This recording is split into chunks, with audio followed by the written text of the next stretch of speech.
কর্ম করো, ফলের আশা ত্যাগ করো। জীবনে দুঃখের সবচেয়ে বড় কারণ হলো ফলের প্রতি অতিরিক্ত আসক্তি।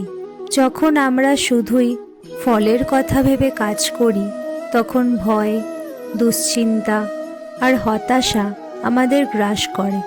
কিন্তু মন দিয়ে সততার সঙ্গে নিজের কর্তব্য পালন করলে ফল আপনা আপনি আসে। কাজে মন দাও, ফল ঈশ্বরের হাতে ছেড়ে দাও। যে নিজেকে জয় করতে পারে সেই প্রকৃত বিজয়ী।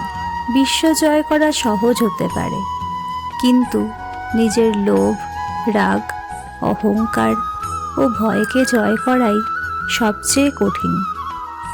যে ব্যক্তি নিজের মনকে নিয়ন্ত্রণ করতে পারে সে কখনো অন্যের দ্বারা পরাজিত হয় না। আসল যুদ্ধ বাইরের নয়, ভেতরের। পরিবর্তনই জীবনের নিয়ম। যা হয়েছে ভালো হয়েছে। জীবনে যখন কিছু হারিয়ে যায় বা ভেঙে পড়ে, আমরা ভাবি সব শেষ। কিন্তু প্রতিটি পরিবর্তনের পিছনে একটি বড় উদ্দেশ্য থাকে। যা আজ কষ্ট মনে হচ্ছে, তাই হয়তো আগামীকালের আশীর্বাদ। তাই অতীত কখনো আফসোস নয়, বরং ভবিষ্যতের জন্য প্রস্তুতি। ভয় ত্যাগ করো, কারণ আমি তোমার সঙ্গে আছি। ভয় মানুষকে দুর্বল করে দেয়, স্বপ্ন দেখার সাহস কেড়ে নেয়। যখন ন্যায়ের পথে থাকো, তখন তুমি একা নও।